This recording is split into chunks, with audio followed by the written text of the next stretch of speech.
Jadi, penerapan Bernoulli itu pada bagian pesawat terbang ternyata banyak banget komponennya.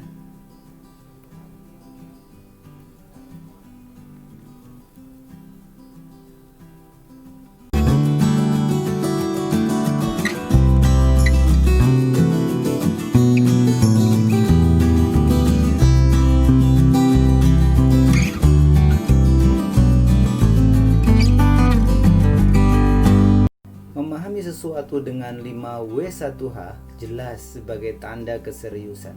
Paham semua komponen pesawat terbang, serius, maka akan aman, nyaman, dan selamat. Assalamualaikum warahmatullahi wabarakatuh. Saya Amal Fathullah. Panggil saya Amal atau Fat atau Fathullah. Silahkan subscribe, like, comment, and share agar mendapatkan notifikasi update dari video-video kami. See you. Di video ini saya ingin membahas dasar komponen-komponen pesawat terbang. Hal tersebut sebagai konsekuensi aplikasi hukum Bernoulli. Pemahaman ini dapat membantu memahami pesawat secara keseluruhan. Pesawat apa ini? Pesawat N219. Saya bangga dengan ini. Namun apa nama bagian yang saya kasih panah ini, yang saya kasih warna ini? Terus apa fungsinya? Namanya sih dorsal fin. Apa fungsinya? Siapa yang tahu? Ngacung. Ada dua bagian pembahasan. Yang pertama, basic component of airplane, kemudian auxiliary component of airplane. Basic component of airplane: fuselage, wing, tail section, empennage, control surface, landing gear, engine, windshield, cockpit, propeller, right hand, wingtip, aileron, right hand, flap right hand, horizontal stabilizer, elevator, vertical stabilizer atau sering disebut dengan fin, kemudian rudder dan dorsal fin, doors, windows, dan tail cone, tab di aileron, tab di rudder, tab di elevator. Untuk pesawat yang dilengkapi dengan boot. Sebelum saya lanjutkan, silahkan subscribe, like, and share agar mendapatkan notifikasi dan kegunaan dari video-video ini. Pertama adalah fuselage atau body, desain pesawat N245 aja saya hadirkan ini. Indonesia ke depan merancang seperti ini. Kalau ini adalah N219. Bahwa body atau fuselage itu adalah sebagai struktur utama untuk memasang wing, tail atau empennage, pasang engine, landing gear, float, boot, dan seterusnya. Fuselage juga untuk memasang doors. Misalnya di salah satu pesawat besar ini, sini ada door 1, 2, 3, 4, masing-masing ada fungsinya masing-masing. Kemudian di pesawat CN235, door and stair. Sistem berarti di sini ada sistem hidrolik, pneumatik, sistem electrical, mechanical, dan seterusnya. Fuselage juga untuk membawa kru, pilot, pramugari, passengers, dan kargo. Fuselage didesain se-aerodinamis mungkin, se-efisien mungkin. Ini contoh pesawat R80, si prototype, CN235, kemudian N29. Apapun bentuk pesawat ini, se-aerodinamis. Silahkan subscribe, like, and share agar mendapatkan informasi-informasi terbaru dari kami dan notifikasi dari kami. Pembahasan yang kedua adalah wing, bidang utama pesawat terbang yang dirancang untuk menghasilkan daya angkat yang cukup, berarti dia adalah generate lift, untuk menopang berat pesawat dalam penerbangan. Tempat pasang flight control surface, membawa beban engine, fuel, landing gear, sistem-sistem. Ilustrasinya seperti ini. Wing akan menghasilkan gaya angkat, mampu mengangkat berat pesawatnya. Kemudian horizontal stabilizer sebagai stabilize secara horizontal, maka dia akan menggunakan lift penyeimbang sehingga sebagai stabilisasi horizontal, jadi mencegah adanya nose up dan nose. Komponen yang terpasang pada wing selain konstruksi utama pada wing, spar, rib, kulit, aileron, AC, yaitu wing tank, flap, spoiler, slat and slot, pylon, navigation light, engine, landing light, anti atau de-icer bolt, hydraulic system, pneumatic system, electrical system, pitot system, wingtip, access door and wing light, fillet and fairing, walkway, stow strip, flapper, check valve, air scoop, antenna, struts bracing, control control, registration mark, landing gear, wheel well, tap, mooring, vortex generator, static discharge, static whiz and null field, fuel cap, fuel drain, fuel quantity indicator, fuel fan, kemudian jack point dan bonding, fuel system, cable control system, tentunya adalah fuel tanknya, dan seterusnya masih banyak atau beberapa. Bahasan ketiga adalah flight control surface. Ada yang primary, aileron, elevator, rudder, secondary flight control surface tab, kemudian tertiary flight control surface, high lift devices terdiri dari flap, slat, and slot, dan boundary layer control. Kemudian spoiler dan speed brake. Ada 3 axis dalam pesawat, longitudinal axis atau sering disebut dengan rolling axis, kemudian ada lateral axis atau disebut dengan pitch axis, dan vertical axis atau yaw axis. Kamu saja mau disebut yang mana. Berarti ketika rolling dikontrol oleh flight control surface ini oleh 2 aileron ini. Ketika dia pitching up and down itu dikontrol oleh elevator. Ketika dia directional menggunakan yaw axis itu menggunakan rudder. Baik. Primary flight control surface, aileron, elevator, and rudder. Ilustrasinya seperti ini. Ini ada control column, control wheel. Kemudian ketika digerakkan dia akan menggerakkan ini. Ketika ke kanan maka yang kanan akan up, yang kiri akan down. Maka pesawat akan rolling ke kanan. Ini gambaran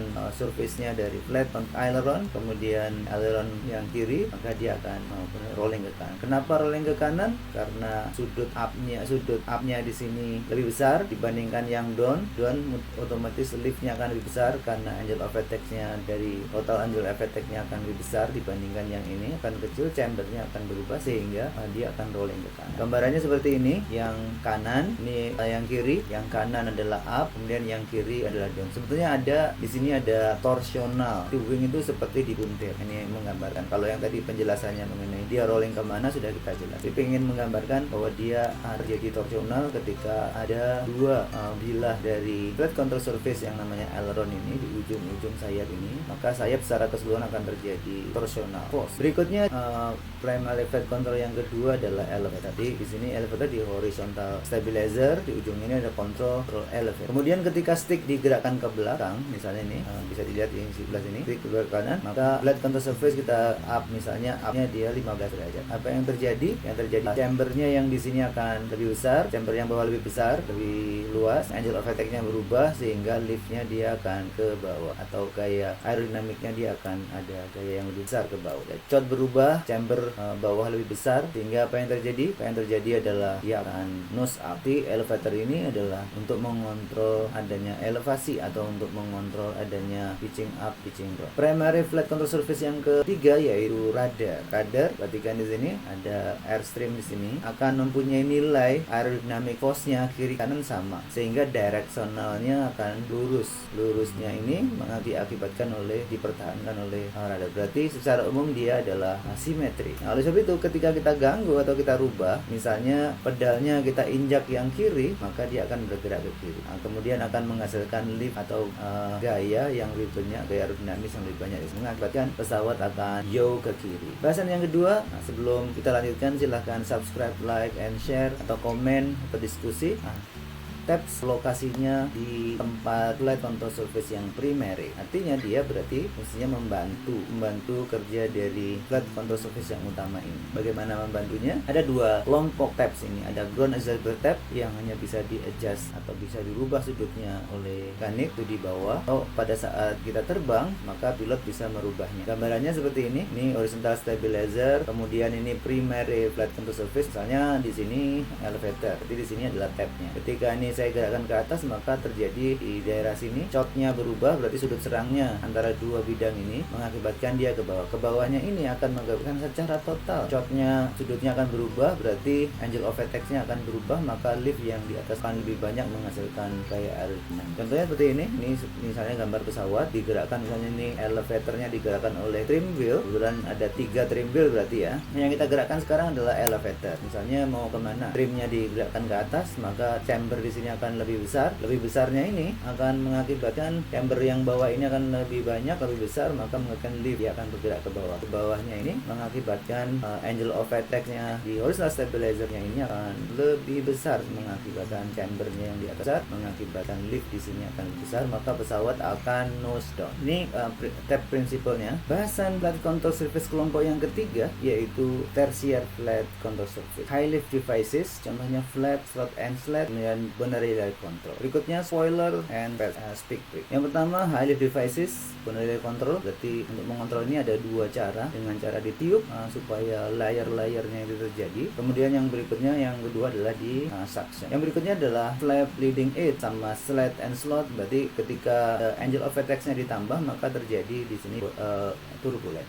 Untuk mengurangi adanya turbulen itu kita kasih slot, ininya alatnya biar jadi slide, maka dia akan jadi laminar kembali, maka nilai liftnya akan lebih besar. Berikutnya flap yang di belakang, yang di trailing edge, secara dasar ada plain flap di bagian dari potongan sayap airfoil ini, kemudian dipakai untuk digerak. Kemudian bagian dari yang bawah ini itu di split, kemudian yang berikutnya di slotted, berarti di sini antara plain kemudian dikasih jarak, jadi dia punya slot untuk mengakibatkan dia laminar kembali di sini turbulensi. Berikutnya fowler, jadi bisa mengembang dia ke bawah, menambah chamber, menambah panjang chord line, berarti menambah CL-nya dan seterusnya. Ini high lift devices yang ketiga. Berikutnya spoiler, speed brake dan seterusnya. Kita kasih namanya lift damper. Ini contoh di bagian sayap salah satu pesawat, ketika normal nggak digunakan, ketika dia miring kiri kanan maka naik turun secara otomatis atau dikontrol. Kemudian dia ketika jadi speed brake dinyalakan maksimum totalnya kiri kanan wing kiri, maka akan menambah disebut dengan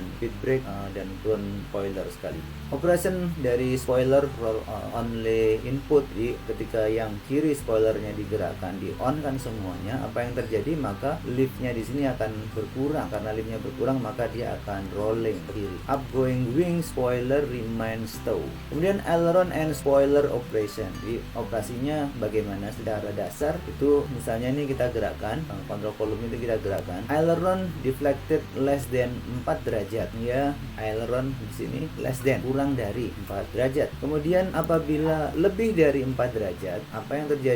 Maka liftnya akan lebih banyak. Oleh sebab itu, untuk membantu dia rolling, aileron ini dibantu oleh yang sebelah kanan oleh spoilernya ini di on kan untuk mengurangi adanya nilai lift yang ada di sini, sehingga rollingnya dia akan lebih banyak atau lebih mudah atau gayanya lebih besar. Berikutnya kalau di on kan kiri kanan, berarti yang tadi seperti tadi, maka dia sebagai speed brake. Jadi di on kan oleh pilot, dua-duanya di on kan maksimum, maka dia jadi speed. Kemudian speed brake selected and handle move, maka dia juga akan membantu untuk mengurangi nilai brakingnya dan seterusnya. Di bagian tail unit air brake itu banyak macamnya. Air brake ini seperti di Fokker 70, Fokker 100, Fokker 28 atau pesawat BAe 146300 misalnya. Ini contoh kalau kita perbesar seperti ini untuk speed brake-nya, atau LG45 juga tail section atau di Empenac.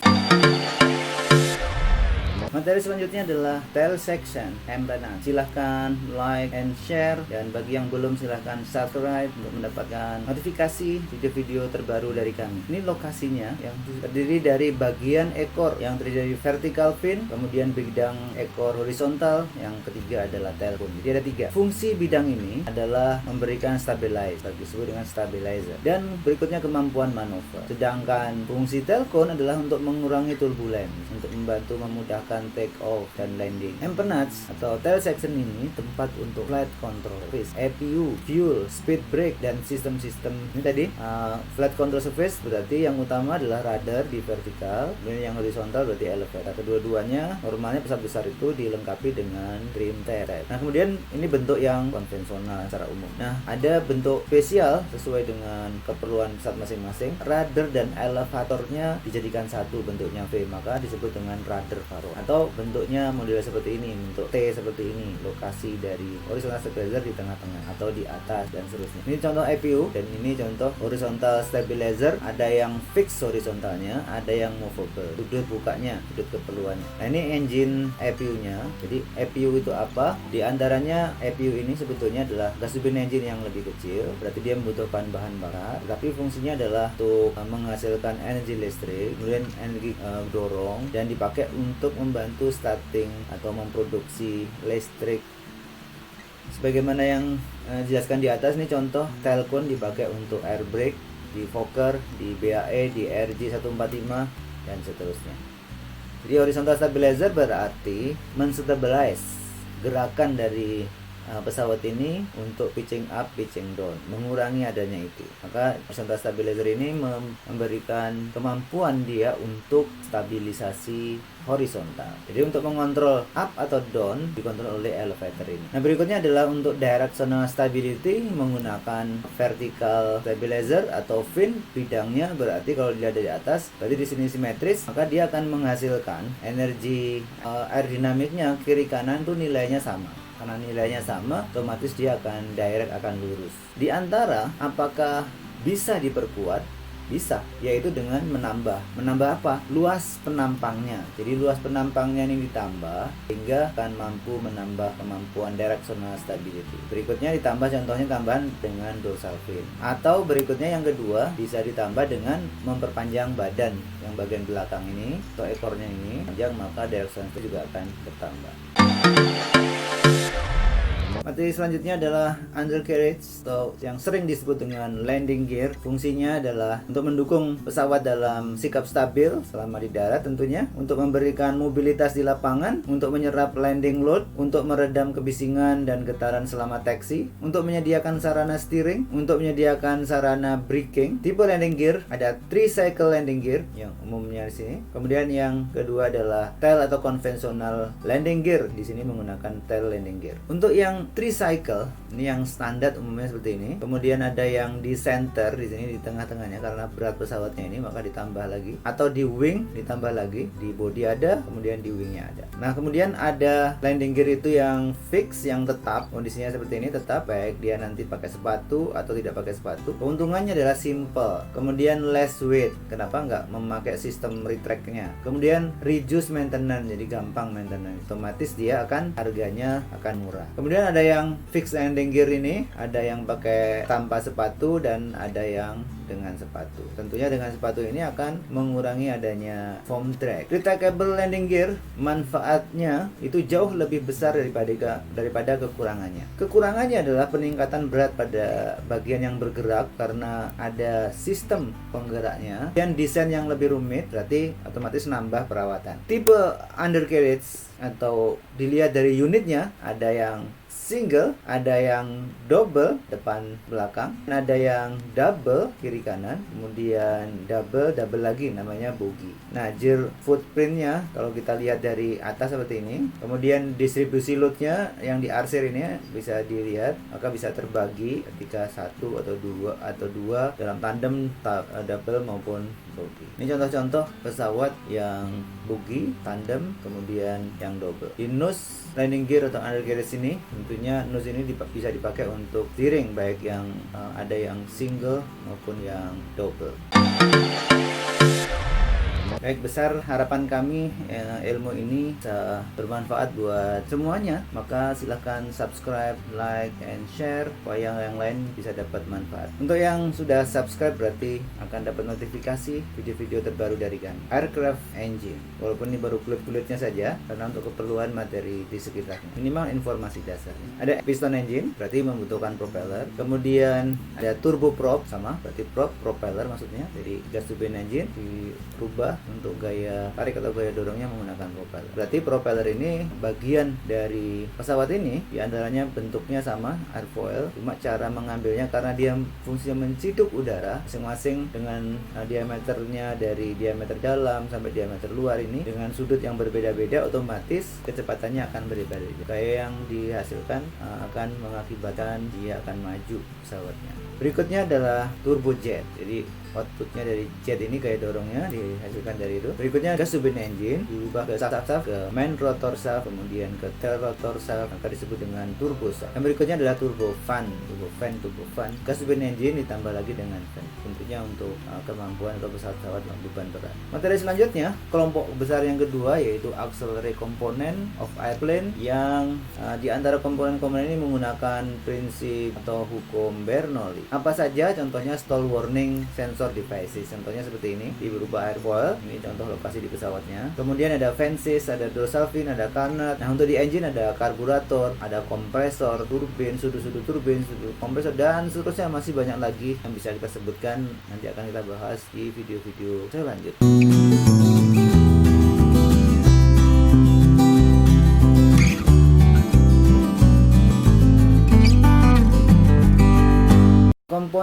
bagian luar dibuat sangat aerodinamis. Pada pesawat terbang atau airplane, komponen dasar merupakan pendukung hukum Bernoulli. Di antaranya adalah wing, flight control surface, empennage, tail section, propeller, fan, kemudian sudu kompresor, turbin, karburator, stall warning sensor devices, pitot, winglet, dan seterusnya dan lain-lain. Kompannya adalah semua komponen bagian luar pesawat terbang maksudnya, atau airplane berbentuk aerodinamik. Semua insan pesawat harus paham semua komponen, minimal nama, kegunaan, lokasinya, plus menunjukkan gambar. Nah, kalau bisa ditambah lagi dengan 5W-nya komplit, 5W1H akan lebih bagus. Dari bahan apa misalnya, cara merawatnya bagaimana, siapa saja yang bla bla bla. Ini opsional. Bagi yang memang kaitannya langsung dengan pesawat, ya ini jadi wajib. Langkahnya adalah silakan mencari bahan tentang airplane. Setelah itu dikelompokkan menurut kelompok yang di atas tadi, kemudian dibuat dalam bentuk karya tulis. Terima kasih. Berikutnya referensi yang saya gunakan.